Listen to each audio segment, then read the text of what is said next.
MetaStand Understanding Medicine. I'm Professor Azizur Rahman, and hopefully, you have attended my earlier lectures on infective endocarditis. The first one was on etiology, pathogenesis, and the diagnosis, and the second one was on the treatment and the complications. So, this one is actually a quiz on infective endocarditis. These quizzes are actually not meant to test your knowledge. At least I'm not testing your knowledge, but you can have your own evaluation.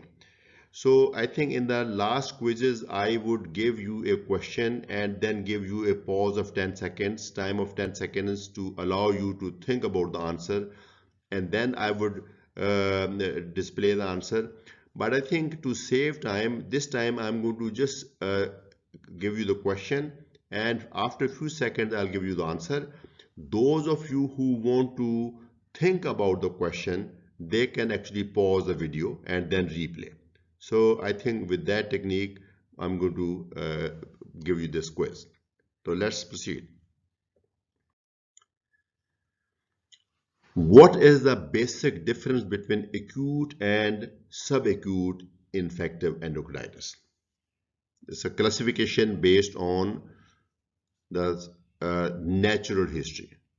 Of course, natural history in the setting, if it is relatively slow, weeks long, and usually patient has underlying heart disease, it is subacute, and if it is intravenous abuser and sudden infection with normal heart, otherwise, so this would be then acute.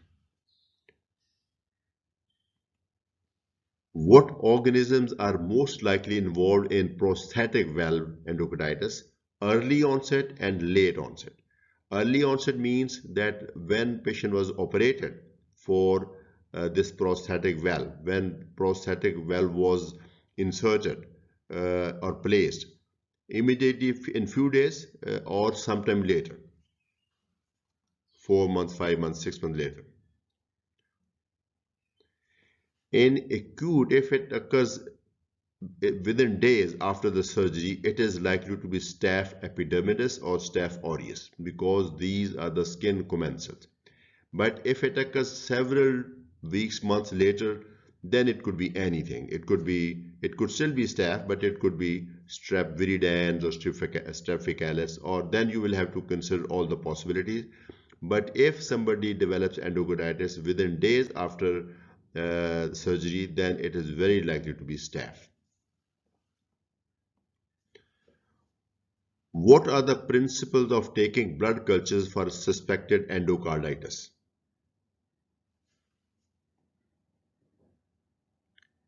Three samples, because yield of one blood sample is only 30%, 12 hours apart, and then from three different puncture sites and using the utmost sterilized technique. And when patient is not on antibiotic already. So these are the principles of drawing blood cultures for these patients.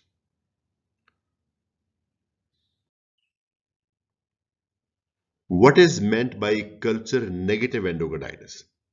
Is it the same as non-infective endocarditis? What do you think? Culture negative endocarditis refers to a condition where organism could not be isolated. Not that there is no organism. Many times we know that this is infection, but infection is with some atypical organism, and that organism is not easy to grow.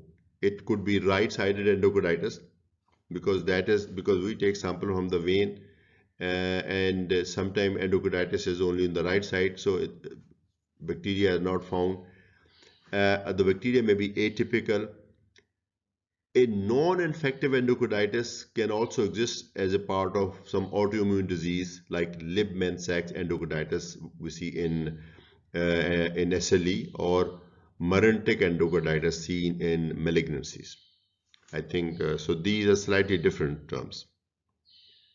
Name two investigations for infective endocarditis. I think this you must be able to answer because I put a lot of emphasis in my lecture, blood culture and echocardiography. These are two very essential investigations.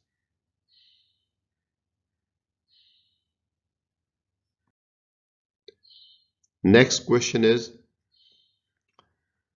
what is meant by Duke criteria? Duke criteria, one would think that Duke was some person, but actually it is Duke University which gave criteria, some major criteria and minor criteria. We discussed them in detail, but I'll just revise the major criteria. One, definite positive blood culture, and definite vegetations or some other evidence of endocarditis on echo, or a new murmur, which appeared during a febrile illness. These are the three major criteria. Any two out of three, if met, the diagnosis is made. The other minor criteria are presence of petechiae, presence of oscillatory node, presence of fever, presence of a predisposing condition, autoimmune phenomenon, things like that. I think you can read again. What is meant by definitive diagnosis, probable diagnosis, and a rejected diagnosis? I think definitive diagnosis, either in pathological sense, when you can isolate an organism from the vegetation which was removed during cardiac surgery, or you removed a thrombus, you did the embolectomy and you found organism from there. So this is a definitive diagnosis in pathological sense. Or the other definitive diagnosis is when you fulfill the criteria. When you fulfill the criteria as discussed. Probable diagnosis would be somebody who fails to fulfill the criteria, but the suspicion is very high. For example, somebody having prolonged fever with the definite murmur, I would probably consider it very likely the probable diagnosis of infective endocarditis. What is the best time to draw blood culture? Febrile phase or any time? There are some conditions actually where it is emphasized that you should take sample when patient is febrile. Typically in malaria, we emphasize that only during febrile illness there is parasitemia, and that is the time when you draw blood culture. Now, what is the case here? Doesn't really matter. Whether or not patient is having fever, at that time the yield is the same, because this bacteremia is almost continuous. So whatever time you take sample, irrespective of fever, you still have the chances of finding the organism. So you don't really have to wait for the fever surge to occur. If blood culture is taken as recommended, what is the positive yield? One sample, 30%. So when you take 3 samples, you get close to 100%. But why not 100%?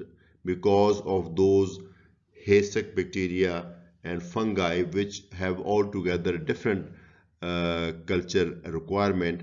So that is why we don't get positive blood culture in all the cases. In Pakistan, the positivity is, I think, is even less.